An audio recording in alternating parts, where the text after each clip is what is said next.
Assalamualaikum warahmatullahi wabarakatuh. Hari ini saya Nurul Hanis binti Abdul Rahman dan juga pasangan saya iaitu Aina Najihah Anum binti Muhammad Hazri akan membentangkan pembentangan RPH iaitu rancangan pengajaran harian, dan juga kami akan melaksanakan simulasi ataupun tunjuk cara berdasarkan RPH yang telah dibina. RPH yang telah dibina ada banyak kaedah yang telah digunakan oleh kami, iaitu yang pertama kaedah berbantukan komputer, yang kedua kaedah kecerdasan pelbagai ataupun kita kata multiple intelligence, yang ketiga kaedah pembelajaran kooperatif iaitu kaedah yang dilaksanakan secara berkumpulan, kaedah yang dilaksanakan oleh murid secara beramai-ramai berkumpulan, yang keempat kaedah I-Think, yang kelima kaedah konstruktivisme. Okay, kaedah ni semua kami rangkumkan supaya lebih mudah difahami lah. Dan dalam banyak-banyak kaedah ni, yang 5 kaedah ini, ada satu kaedah yang kami gunakan sebagai kaedah pembelajaran inovatif, iaitu kaedah berbantukan komputer. Okay, kaedah berbantukan komputer ni kami telah membina sebuah WITS, sebuah laman web WITS, dan dalam WITS tu kami telah rangkumkan ke semua aktiviti yang perlu dilaksanakan dalam RPH, yang bermula daripada set induksi, aktiviti 1, aktiviti 2, aktiviti 3 dan juga penutup. Dalam ni semua, yang semua aktiviti ni kami telah sediakan tapaknya dalam WITS yang kami sediakan. Okey, kalau kita tengok contohnya kaedah I-Think. Kaedah I-Think ni telah dilakukan pada aktiviti yang ketiga, dan kaedah I-Think ni juga menggunakan kaedah berbantukan komputer, iaitu kaedah Google PowerPoint. Dan Google PowerPoint ni pun kami letakkan dalam WITS tu lah. Jadi maksudnya ke semua kaedah-kaedah ini kami poin yang utama, poin kaedahnya ialah kami gunakan kaedah berbantukan komputer. Maksudnya kaedah berbantukan komputer ni merupakan kaedah yang paling utama, yang merangkumi semua kaedah yang kami sediakan ini. Seterusnya tentang kaedah pembelajaran inovatif lah. Sebagaimana yang saya jelaskan, kaedah pembelajaran inovatif yang kami pilih ialah kaedah berbantukan komputer. Kami telah menciptakan WITS, dan WITS tu kami merangkumkan semua aktiviti daripada set induksi sehinggalah penutup. Okey, kita pergi satu persatu. Apakah itu kekuatan kaedah kami, kelemahan kaedah kami, peluang dan juga ancaman. Kita menggunakan kaedah SWOT lah. Okey, dari segi kekuatan yang pertama yang kami kena pasti ialah strategi berpusatkan guru, murid dan bahan. Okay, strategi berpusatkan guru ni dapat dilihat semasa aktiviti pertama. Dalam aktiviti pertama ni, kami telah menggunakan video story jumper. Dalam video story jumper ni, kami telah meletakkan video story jumper ni juga dalam WITS. WITS ni kiranya memudahkan. Maksudnya guru tidak perlu menggunakan laman web lain. Guru hanya perlu klik WITS tu je. Dekat WITS tu ada macam-macam. Ada video story jumper, teka silang kata dan juga sebagainya. Jadi, strategi berpusatkan guru ni dapat dilihat dalam aktiviti yang pertama. Aktiviti pertama iaitu kami menggunakan video story jumper lah. Dalam video story jumper ni adanya gambar tokoh, nama tokoh dan juga negeri yang diperjuangkan oleh tokoh tersebut lah. Dan kalau kita tengok video story jumper ni lebih kurang sama dengan buku teks, tapi kita buat sedikit perbezaan lah. Sebab biasanya kita kata untuk pengajaran lain biasanya kita menggunakan buku teks. Jadi kita membuat perbezaan di mana kita menggunakan video story jumper. Kalau kita menggunakan video story jumper, jadi sudah pasti ia memberi kelainan, dan juga sudah pasti murid akan lebih berasa seronok lah sebab cikgu menggunakan kaedah yang berbeza daripada sebelum ni. Okay, seterusnya strategi berpusatkan murid. Strategi berpusatkan murid ni dapat dilihat dalam aktiviti yang kedua, yang ketiga, set induksi dan juga penutup. Maksudnya hampir ke semua aktiviti menggunakan strategi berpusatkan murid kecuali aktiviti 1 sahaja. Okay. Dan yang ketiga iaitu strategi berpusatkan bahan. Strategi berpusatkan bahan ni dari seinduksi sampailah penutup, kami menggunakan strategi berpusatkan bahan, di mana kami menggunakan kaedah berbantukan komputer. Contohnya, seinduksi kami menggunakan puzzle, aktiviti pertama menggunakan video story jumper, aktiviti kedua menggunakan boneka lidi, aktiviti ketiga menggunakan Google PowerPoint, penutup kami menggunakan teka silang kata. Jadi semuanya ialah berpusatkan bahan yang berdasarkan kaedah berbantukan komputer lah. Kita kata ada bahan yang menggunakan kaedah berbantukan komputer dan juga ada kaedah maujud, iaitu pada aktiviti yang kedua, iaitu menggunakan boneka lidi. Okey, seterusnya kekuatan yang kami peroleh ialah meningkatkan kemahiran murid dalam penggunaan TMK. Okey, pada zaman sekarang, kebanyakan murid ada laptop, ada telefon, tapi sejauh manakah murid meneroka aplikasi yang terdapat dalam komputer dan juga telefon tu?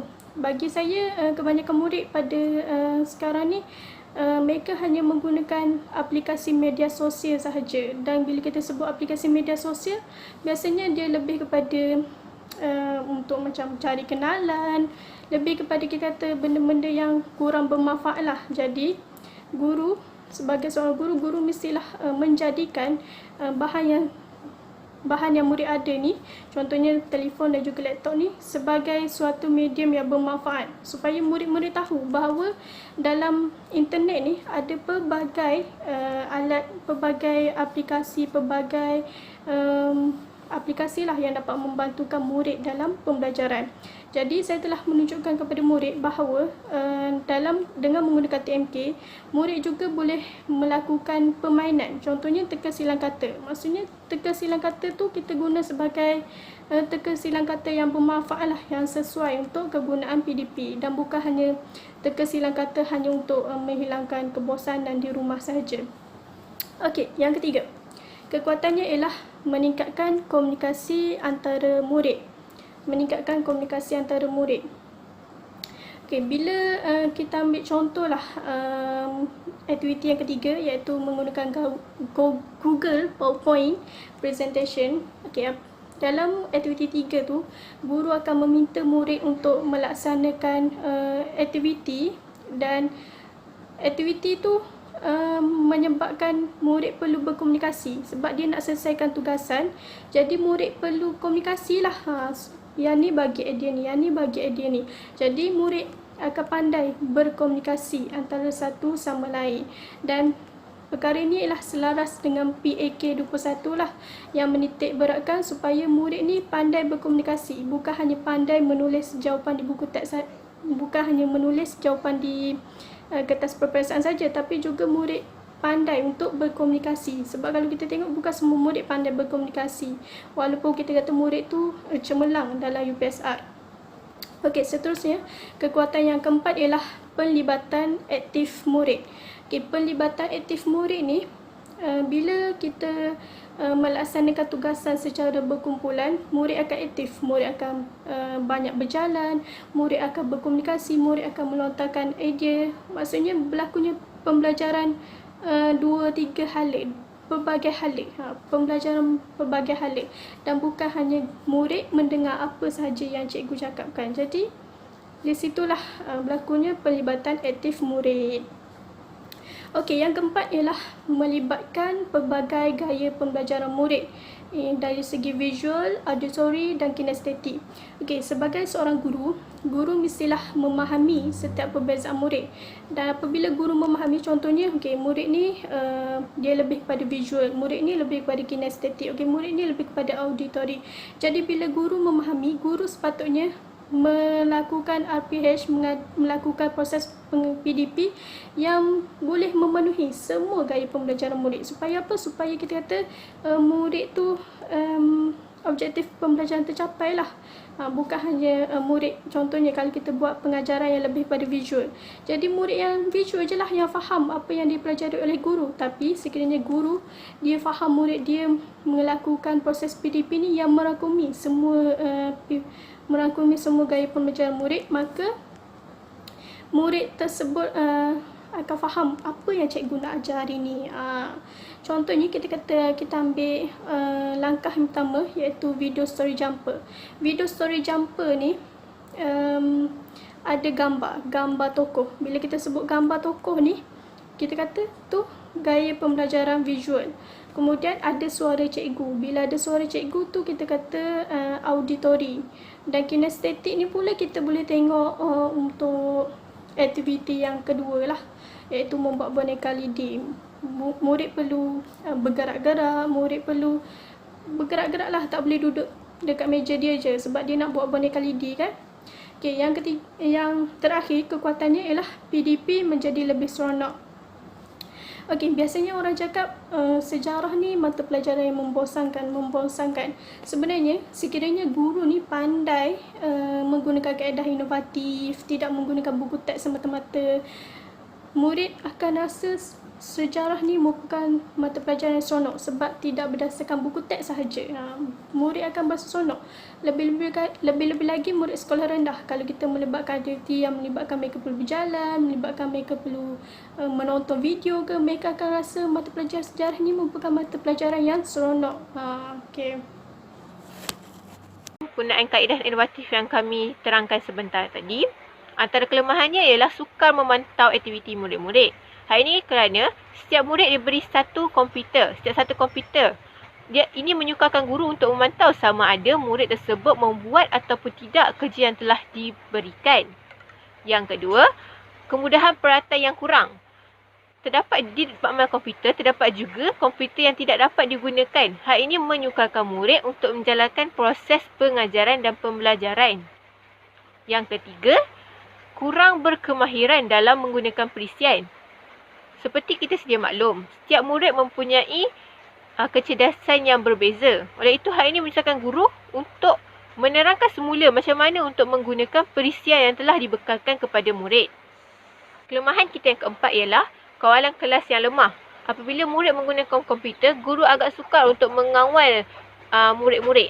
Hal ini kerana murid-murid akan bersembang dengan rakan, akan berbuat macam-macam tanpa pengetahuan guru. Untuk seterusnya, kita lihat pula dari segi peluang. Apa peluang yang terdapat dalam kaedah pembelajaran inovatif yang telah kami laksanakan ini? Okey, peluang yang pertama ialah murid mempunyai kemahiran dalam penggunaan TMK, Teknologi Maklumat dan Komunikasi. Okey, apabila murid dia sudah terbiasa menggunakan telefon, sudah biasa menggunakan komputer, jadi murid lebih mahir lah, silap murid lebih mahir daripada cikgu. Jadi contohnya kita kata menggunakan aplikasi Google PowerPoint. Kalau sekiranya murid tu tidak biasa menggunakan aplikasi dan internet, jadi bagi saya agak sukar untuk seorang guru tu melaksanakan proses PDP sejarah dalam masa 30 minit sebab guru perlu melihat seorang demi seorang, setiap grup macam mana mereka buat tugasan tersebut. Tapi sekiranya murid ni sudah ada kemahiran, jadi proses PDP 30 minit tu insya-Allah akan berjalan dengan lancar. Okey, yang kedua, peluangnya ialah murid mempunyai komputer dan juga telefon di rumah. Okey, yang ni lebih kurang je. Kalau murid dah ada telefon, dah ada komputer, jadi mereka lebih mahir menggunakan TMK ni. Okey, yang ketiga, murid mempunyai minat untuk belajar. Okey, cuba bayangkan kalau proses PDP sejarah tu murid macam mengantuk, tak nak belajar. Jadi guru boleh ke nak melaksanakan proses PDP ni? Walaupun kita kata proses PDP ni sangat seronok sebab ada terkesilan kata, lebih kepada permainan lah. Rasa saya boleh ke proses PDP tu dapat berjalan lancar? Saya rasa tak boleh. Jadi peluang yang ada yang kita boleh tengok ialah murid mempunyai minat. Bila murid mempunyai minat, maka guru boleh melaksanakan proses PDP dengan berjalan dengan lancar lah. Okey, yang keempat, mengurangkan isu tingkah laku yang bermasalah. Okey, kalau kita tengok kajian-kajian yang telah dilaksanakan, biasanya apa punca yang menyebabkan murid ni melakukan isu tingkah laku yang bermasalah ni? Biasanya sebab kita kata dia cakap murid tu memberitahu bahawa PDP yang guru laksanakan ni kurang menarik. kurang menarik. Jadi pada pendapat saya, dengan menggunakan aplikasi Wix dan juga segala permainan, contohnya aplikasi teka silang kata dan juga puzzle ni, bagi saya murid akan lebih seronok. Dan apabila mereka seronok, mereka akan menumpukan sepenuh perhatian dalam kelas dan seterusnya tidak membuat bising, tidak melakukan isu-isu tingkah laku bermasalah lah.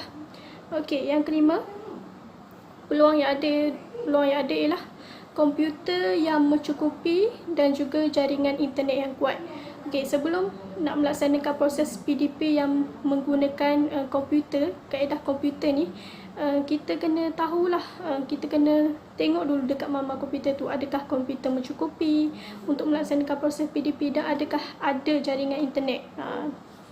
Jadi kalau kita kata komputer mencukupi dan juga internet yang kuat, jadi proses PDP yang dilaksanakan selama 30 minit ni insya-Allah boleh berjalan dengan lancar.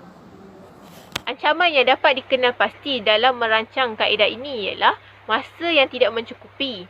Hal ini kerana terdapat aktiviti yang memerlukan murid untuk bekerja secara berkumpulan dan murid agak sukar murid untuk menyiapkan dalam tempoh masa yang kita tetapkan. Yang kedua, plagiat dalam menjalankan tugasan. Guru tidak boleh mengenal pasti sama ada hasil kerja yang murid hasilkan itu autentik ataupun tidak. Hal ini kerana guru tidak dapat melihat apa aktiviti yang murid lakukan daripada setiap komputer masing-masing. Ancaman kita yang ketiga ialah tidak boleh mengulang kaji di rumah. Hal ini kita boleh lihat dari segi penggunaan peta I-Think sendiri. Peta I-Think yang ringkas dan padat menyukarkan murid untuk faham semula apa yang isi pelajaran yang cuba guru sampaikan pada hari ini. Hal ini menyebabkan murid tak dapat mengulang kaji semula. Dia hanya melihat nota dan tak faham apa yang cuba ditulis sebentar tadi. Yang keempat, dapat menjejaskan kesihatan mata. Hal ini kerana cahaya daripada komputer itu sendiri akan membahayakan kesihatan mata murid-murid. Saya akan menerangkan untuk bahagian set induksi. Dalam set induksi, objektif utamanya ialah menunjukkan gambar tokoh tempatan yang menentang British. Dalam langkah ini, kami menggunakan kaedah berbantukan komputer. Rasional kami memilih kaedah ini ialah yang pertama, meningkatkan inquiry dalam diri murid. Penggunaan kaedah pembelajaran berbantukan komputer mampu meningkatkan inquiry dalam diri murid untuk mengenal pasti tajuk yang ingin disampaikan. Yang kedua, mengaplikasikan pembelajaran abad ke-21. Menurut Burnett 2010, kajian-kajian penggunaan TMK pada peringkat awal kanak-kanak menunjukkan pendedahan kepada komputer multimedia boleh merangsang dan mendorong kanak-kanak belajar dengan lebih baik dan berkesan. Oleh itu, dalam langkah ini seterusnya saya akan terang pula langkah-langkah untuk menjalankan set induksi ini. Okay. Alat bahan bantu mengajar yang diperlukan ialah komputer. Oleh itu, sebelum memulakan pembelajaran, guru akan membawa murid ke makmal komputer terlebih dahulu. Kemudian, setiap murid akan dibekalkan dengan satu komputer masing-masing. Setelah itu, guru akan meminta murid ke laman web yang terdapat di hadapan kelas. Kemudian, murid diminta untuk mengklikkan set induksi yang terdapat pada laman web tersebut. Pada laman web tersebut, terdapat sebuah gambar mak kilau. Pada gambar tersebut, murid diminta untuk mengklikkan kepada gambar tersebut. Apabila murid mengklikkan gambar tersebut, ia akan link terus kepada aktiviti yang kita akan buat pada hari ini, iaitu puzzle. Murid diminta untuk menyelesaikan puzzle yang terdapat pada komputer masing-masing. Murid diminta untuk menyelesaikan puzzle yang diberi. Setelah puzzle itu siap, guru akan tanyakan beberapa soalan kepada murid. Contohnya, guru akan tanya sebagaimana yang kita telah pelajari pada PDP lepas. Pastikan murid-murid ingat bahawa apabila British menjajah negara kita, maka British memberikan kesan negatif kepada negara kita. Disebabkan penjajahan British banyak memberikan kesan negatif, maka lahirlah ramai tokoh tempatan yang menentang British. Tahukah anda bahawa ramai tokoh tempatan dan pelbagai negeri menentang British? Okey, contoh jawapan murid akan cakap, tidak tahu. Okey, yang kedua, cikgu akan tanya, siapakah nama tokoh tempatan ini? Ramalan jawapan murid, Datuk Bahaman, Datuk Mahajalela, Mat Kilau, Rentap. Okay. seterusnya, soalan guru seterusnya, di manakah beliau menentang British? Murid akan jawab Kedah, Pahang, Melaka, Kelantan, Terengganu. Setelah itu, guru akan menghubungkaitkan gambar mak kilau dengan tajuk pembelajaran kita pada hari ini. Okey. Seterusnya kita pergi kepada langkah kita yang pertama. Kita pergi pula kepada langkah yang pertama. Langkah pertama ialah menyatakan sekurang-kurangnya 3 tokoh tempatan yang menentang penjajahan British. Ni kita kata kognitif lah. Okey, untuk langkah pertama ni, guru menggunakan aplikasi Wix dan klik pada langkah pertama, dan dalam langkah pertama ni adanya video story jumper. Jadi guru perlu mengkliklah video story jumper tu, dan video story jumper tu mengisahkan tentang latar belakang tokoh tempatan yang menentang penjajahan British. Untuk langkah pertama ni, guru perlu ada komputer, ada projector slide dan juga speaker lah sebab adanya suara. Okey, semasa guru menayangkan video tersebut, murid perlu mendengar dengan penuh perhatian. Dan bagi saya, tak perlulah murid mencatat sebab benda ni juga ada dalam buku teks. Jadi murid hanya perlu fokus je, sebab cuba bayangkan macam mana seseorang tu nak fokus, sedangkan dalam masa yang sama dia melihat dan dalam masa yang sama juga dia menulis. Jadi bagi saya lebih baik murid hanya perlu fokus sahaja apa video yang guru tayangkan. Dan selepas video ditayangkan, guru kena menanyakanlah beberapa soalan untuk mengukuhkan kognitif mereka. Rasional pilihan kaedah untuk langkah 1 ni, iaitu kaedahnya ialah pembelajaran berbantukan komputer. Apa rasionalnya? Yang pertama, menekankan PAK 21. Sebab apa? Sebab menggunakan TMK lah. Okey, apabila guru menggunakan TMK, maka guru dapat menambah baik kaedah dan pendekatan yang sedia ada dalam proses PDP yang lebih sistematik dan efisien. Selain itu, usaha memudahkan PDP bagi membantu meningkatkan kefahaman murid terhadap pelajaran yang disampaikan. Okey,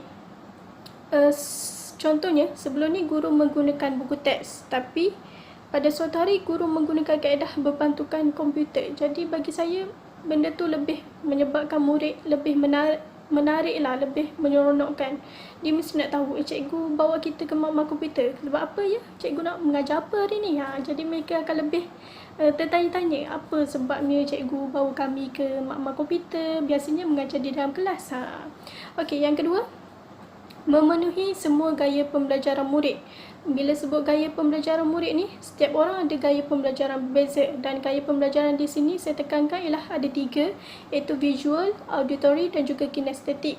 Okey, kajian yang telah dilaksanakan menjelaskan bahawa apabila guru memenuhi gaya pembelajaran murid ni, maka murid lebih cekap dalam mempelajari atau menguasai ilmu dengan menyedari gaya pembelajaran mereka.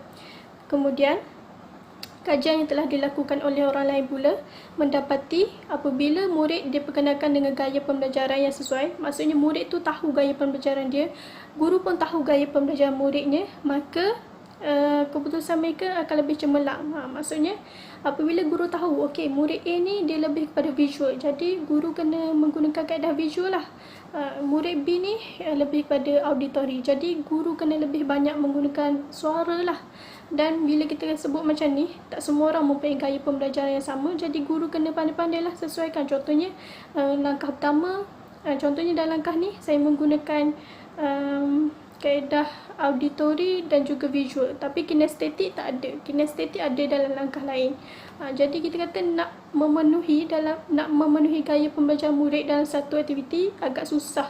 Jadi kita kata sekurang-kurangnya kita kata dapat memenuhi gaya pembelajaran murid dalam pelbagai langkah pun tidak mengapa. Yang penting dalam satu RPH tu memenuhi semua gaya pembelajaran murid. Dan untuk langkah 1 ni saya telah memenuhi 2 gaya pembelajaran murid. Jadi kita kata sekurang-kurangnya kita dah membantu murid yang lebih cenderung kepada auditory dan juga visual. Okey. Ini kita akan belajar topik baru. Topik baru, topik tentang apa?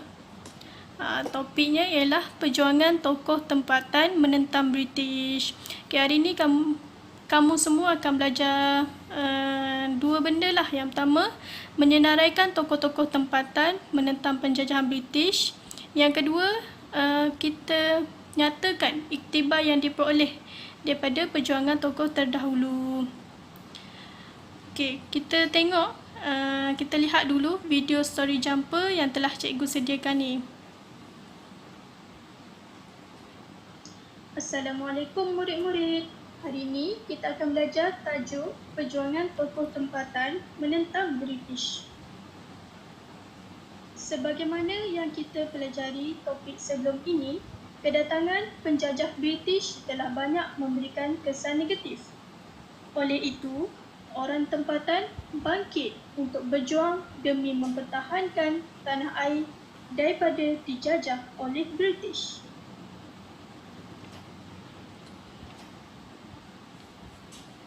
Kelantan Tok Janggut.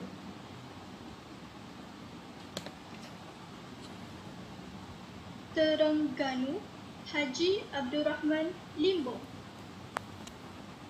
Okey, selepas kamu melihat video ni, cikgu nak tanya beberapa soalan lah. Okey, soalan yang pertama, siapakah tokoh perjuangan bagi negeri Terengganu? Murid, siapa yang nak jawab, sila angkat tangan. Okey, baiklah, untuk soalan yang seterusnya, siapakah tokoh perjuangan bagi negeri Perak? Siapa nak jawab, sila angkat tangan. Okey, itu jadi baiklah, murid-murid dah tahu kan siapa nama tokoh, negeri mana yang diperjuangkan. So kita akan pergi aktiviti yang seterusnya pula. Langkah kedua pula, iaitu membuat sekurang-kurangnya 5 boneka tokoh-tokoh tempatan menentang British dengan kemas dan cantik. Ni kita nak tengok kemahiran psikomotor murid lah.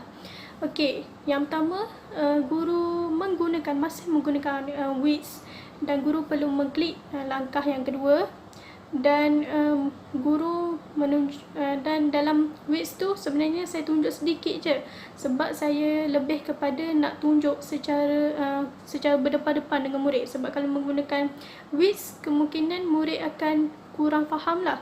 Jadi guru perlu menunjukkan langkah-langkah untuk membuat boneka lidi ni sebagai panduan untuk murid. Sebab kita kata bukan semua murid pernah membuat boneka lidi ni. Jadi guru kena tunjuklah macam mana nak buat boneka lidi ni. Okey. Yang kedua, selepas guru tunjuk, barulah guru membahagikan murid kepada 5 kumpulan. Sebab apa saya buat macam ni? Sebab contohnya kan, kalau guru dia bahagikan dulu kepada 5 kumpulan, kemudian baru guru nak tunjuk contoh, maka boleh jadi kita kata murid akan aku nak buat. Dia dah tak nak dengar dah cikgu nak ajar apa. Jadi guru kena tunjuklah dulu langkah-langkah dia macam mana. Barulah guru boleh membahagikan murid-murid ni kepada 5 kumpulan. Sebab apa 5 kumpulan? Sebab biasanya kelas kan biasanya ada 20 orang ke atas. Jadi bila 20 orang ke atas, sesuailah kita bagi kepada 5 kumpulan. Jadi ada 4 orang dalam sekumpulan. Okey, 5 kumpulan ni saya merangkumi kumpulan Datuk Bahaman, Tok Janggut, Yam Tuan Antah, Antanom dan juga Rentak. Okey, selepas guru membahagikan kumpulan ni, bagi saya lebih baik guru sendiri yang menetapkan kumpulan tersebut supaya dapat mengelakkan berlakunya pergaduhan. Jadi selepas guru dah bagikan murid ni, guru suruh murid lantik seorang ketua dalam kumpulan, dan ketua kumpulan ni perlu hadir ke hadapan untuk mengambil sampul surat yang mengandungi bahan-bahan untuk membuat boneka lidi ni lah. Iaitu contohnya kita kata gambar yang telah siap dilukis oleh guru, kemudian ada pensel warna, adanya lidi dan juga gunting dan juga kita kata pita pelikat. Dan bahan-bahan ini bagi saya lebih baiklah guru sendiri yang sediakan. Sebab sekiranya guru meminta murid membawa gunting ataupun pita pelikat daripada rumah, kebahagiaan ada murid yang kata saya tak bawa lah apalah. Lagipun bahan-bahan yang disediakan ni sangatlah murah. Contohnya pensel warna boleh beli di kedai RM2. dan harganya memang RM2 je, dan warna pensel warna yang dibeli di kedai RM2 ni pun terang seperti pensel warna yang mahal juga. Okey. Dan selepas ketua kumpulan hadir, murid perlu kembali kepada tempat masing-masing, dan murid perlulah membuat boneka lidi, perlu warna, perlu lepas warna kena kita pelikat lah, kena lekatkan dekat lidi. Dan apabila siap, dekat sinilah apabila siap, murid kena angkat bendera warna hijau. Bendera warna hijau tu tandanya murid dah siap, kami dah siap. Dia kena angkat bendera warna hijau tu. Okey. Dan selepas tu guru akan menanyakan beberapa soalan lah. Soalannya simple je. Cikgu tanya macam ni, okey, awak buat boneka lidi apa? Okey, kumpulan A buat boneka lidi apa? Kumpulan B buat boneka lidi apa? Kumpulan C buat boneka lidi apa? Tu je untuk cara mengukuhkan kefahaman mereka. Okey, rasional pilihan kaedah untuk langkah 2 ni iaitu kaedah berdasarkan pembelajaran kooperatif dan kecerdasan pelbagai. Okey, sebenarnya kaedah pembelajaran kaedah ni pun kita kata guna aplikasi WITS lah juga, tapi aplikasi WITS tu kita kata sebagai sampingan je lah sebenarnya kalau untuk langkah kedua ni.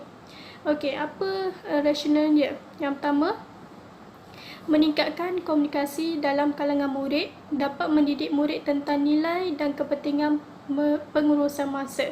Contoh yang diberikan ialah setiap ahli kumpulan dapat mempraktikkan nilai hormat dengan mendengar pandangan atau idea rakan mereka tanpa membuat sebarang gangguan atau pengadilan.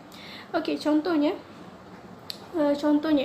okey, bila guru dah bagi gambar wajah tokoh tu, boleh jadi ada murid cakap, saya nak warnakan baju tokoh ni warna hijau, saya nak warnakan baju tokoh ni dengan warna biru. Jadi kita kata mesti ada berlaku sedikit perbezaan pendapat di situ kan. Jadi di situlah setiap murid perlu memainkan peranan masing-masing dengan cara hormat lah, kena hormat antara satu sama lain. Contohnya lebih ramai yang suka warna biru, so kita warnakan warna biru. Kena pandai menghormati antara satu sama lain lah. Dan juga kepentingan pengurusan masa. Sebab apa? Sebab dalam saya hanya memberikan masa lebih kurang 5 minit sahaja untuk murid mewarnakan, lepas tu seterusnya melekatkan pada lidi lah. Saya beri masa yang sekejap saja. Jadi murid kena pandai uruskan masa. Siapa yang dapat siapkan boneka lidi ni dalam masa yang ditetapkan, maka murid tersebut boleh angkat bendera hijau dan kita kata boleh gelar dia sebagai pemenang lah. Okey, seterusnya meningkatkan keupayaan dan keyakinan diri murid serta menimbulkan motivasi untuk pelibatan aktif dalam proses pembelajaran. Okey, bila kita kata murid ni saling semua orang nak warnakan, semua orang nak lekatkan pada lidi, jadi semua orang ambil peranan masing-masing. Jadi di situlah kita kata murid yang terlibat secara aktif. Yang ketiga, meningkatkan dan mengukuhkan kecerdasan setiap orang. Okey, dalam kaedah ni kita kata kita boleh tengok antara multiple intelligence yang kita boleh tengok ialah kecerdasan interpersonal. Macam mana murid tu bercakap antara satu sama lain. Yang kedua, kecerdasan visual ruang. Yang ketiga, kecerdasan kinestetik. Okey, kita tengok bukan semua murid ada kecerdasan interpersonal kan. Jadi gurulah kena memainkan peranan. Dari sekolah rendah lagi, guru kena ajar murid macam mana cara untuk bercakap. Jadi kita kata macam mana kita nak ajar dia. Dengan cara kita kata beri tugasan dalam kumpulan. Bila mereka buat tugasan, mereka akan automatik akan bercakap. Walaupun kita kata sedikit lah, mula-mula sedikit, lama-lama murid tu akan pandai bercakap. Okey, dan dari segi kecerdasan visual ruang pula, kita kata bukan semua murid ada kemahiran ni. Bukan semua murid pandai melukis, bukan semua murid pandai mewarnakan. Jadi guru kena ajar murid sikit-sikit mewarna. Walaupun kita kata tak pandai langsung, tapi sekurang-kurangnya kita kata pandailah mewarnakan, pandai lukis-lukis. Walaupun kita kata sikit je lah pandainya, tapi itu pun kita kata sudah cukup bagus dah sebenarnya. Okey, yang keempat ialah memahami setiap perbezaan individu. Okay, untuk yang keempat ni, kita kena faham lah setiap orang ada perbezaan masing-masing, ada minat masing-masing. Contohnya saya minat warna hijau, ada orang minat warna biru. Jadi kita kena, macam mana kita nak handle situasi tu, macam mana murid nak handle situasi tu. Jadi murid kena pandai-pandai lah apabila guru melihat murid-murid bergaduh untuk mewarna ni, guru lah kena mainkan peranan. Guru kena cakap dengan bahasa, guru kena mainkan peranan lah. Contohnya ada murid nak warnakan rambut dia warna putih, ada murid yang lain kata nak mewarnakan warna hitam. Jadi guru kena mainkan peranan. Guru cakap lah macam ni, okey, cakap tokoh biasanya kita kata orang tua. Jadi kita kata orang yang kita kata lebih kurang berusia 50-an ataupun 40 lebih, yang dekat-dekat dengan 50. Jadi kebarangkalian mungkin orang tersebut sudah ada ubat. Jadi warna yang sepatut dipilih ialah warna putih lah. Kita kata boleh juga nak warna hitam, tapi kita kata hitam lepas tu putih sikit. Macam tu. Cikgu yang kena mainkan peranan supaya murid tu tidak bergaduh lah. Sebab kita kata mereka semua masih kecil, masih muda. Jadi guru yang kena mainkan peranan supaya mereka ni pandai kawal emosi. Kena ingat, zaman sekarang ni nak cari murid yang IQ tinggi tu ramai, tapi nak cari yang EQ tinggi tu tak berapa pandai, tak berapa ramai. Jadi guru lah kena mainkan peranan, kena ajar mereka macam mana nak kawal emosi, kawal masalah dan sebagainya. Murid, cuba lihat, cantik tak boneka lidi yang cikgu buatkan ni? Cantik kan? Okey, kalau nanti saya nak minta setiap kumpulan buat boneka lidi macam yang cikgu buat ni. Tapi sebelum kamu buat boneka lidi ni, kamu kena warnalah dulu. Warnakan. Contohnya rambut warna hitam, baju boleh warna biru ke, warna hijau ke, ikut apa yang kamu sukalah. Dan kumpulan yang dah siap perlu mengangkat bendera warna hijau. Okey, baiklah. Saya akan membahagikan kamu kepada 5 kumpulan. Okey, kumpulan pertama ialah Datuk Bahaman dan ketua kumpulan sila datang ke hadapan lah untuk mengambil sampul surat yang cikgu sediakan. Ketua kumpulan sahaja ya perlu datang ke hadapan. Baiklah, ketua kumpulan akan dapat sampul surat ni. Okay, dekat sampul surat ni saya tak tulis apa-apa supaya murid akan tertanya-tanya, cikgu nak buat apa ni? Murid tertanya-tanya lah. Okay. Dalam sampul surat ni, bahan yang sediakan ialah gunting, pita pelikat, pensel warna, lidi dan gambar tokoh dan juga kita kata nama tokoh lah. Okey. Dan murid-murid perlu mewarnakanlah tokoh ni. Tokoh ni asalnya warna putih, tapi ni saya tunjukkan contoh yang telah siap diwarnakan. Okey, langkah yang ketiga ialah menyatakan sekurang-kurangnya 3 iktibar yang diperoleh daripada perjuangan tokoh yang terdahulu. Dalam langkah ini terdapat 3 kaedah yang digunakan. Yang pertama, kaedah kooperatif. Yang kedua, kaedah berbantukan komputer. Dan ketiga, kaedah penggunaan peta writing. Rasional kami memilih kaedah ini ialah yang pertama, dapat meningkatkan kemahiran sosial dalam kalangan murid. Hari ini kita boleh lihat dari segi pembelajaran kooperatif yang menggalakkan murid untuk berinteraksi dan berkomunikasi antara satu sama lain. Yang kedua, dapat meningkatkan semangat kerjasama melalui kerja yang diberikan. Contohnya kita boleh lihat sini penggunaan Google Slide. Dalam Google Slide ini, murid-murid haruslah terlibat secara langsung untuk menyiapkan tugasan yang diberi. Guru juga boleh memantau sama ada murid tersebut buat ataupun tidak tugasan yang telah diberikan. Dan yang ketiga, rasional yang ketiga ialah membantu murid untuk merangsang pemikiran secara aktif. Hari ini kita boleh lihat dari segi penggunaan peta writing sendiri. Penggunaan peta writing yang hanya berfokuskan satu topik sahaja menyebabkan murid dapat tahu apa yang cuba ingin disampaikan dalam suatu perkara tersebut. Okey, seterusnya saya akan menerangkan langkah-langkah pengajaran yang digunakan. Okey. Langkah-langkah pengajarannya, mula-mula guru akan meminta murid untuk kekal berada di laman sesawang yang telah ditetapkan sebentar tadi. Kemudian, guru meminta murid untuk menekankan kepada langkah 3. Pada langkah 3 itu, akan ada terdapat satu gambar Google Slide. murid diminta untuk menekan kepada gambar tersebut. Setelah itu, guru meminta murid menyiapkan tugasan itu dalam bentuk kumpulan, yang mana setiap kumpulan akan dibekalkan satu slide. Dan satu slide tu murid harus mengisi tempat kosong yang telah disediakan. Okey, dalam itu murid diberi peluang untuk mengeluarkan kreativiti masing-masing untuk menunjukkan macam mana mereka ingin hasilkan dalam peta iting yang tersendiri. Okey. Seterusnya, bahagian penutup, iaitu membuat rumusan. Dalam langkah ini, kami menggunakan kaedah pembelajaran secara konstruktisme. Rasional pemilihan kaedah untuk penutup ini ialah untuk meningkatkan pengetahuan sedia ada murid. Melalui ini, murid dapat mengaitkan pengetahuan sedia ada murid dengan pengetahuan yang baru untuk membina pengetahuan sendiri. Seterusnya, saya akan menunjukkan langkah-langkah untuk menjalankan aktiviti ini. Alat bahan bantu mengajar yang diperlukan ialah komputer. Okey, murid-murid dikekalkan dalam kumpulan yang sama.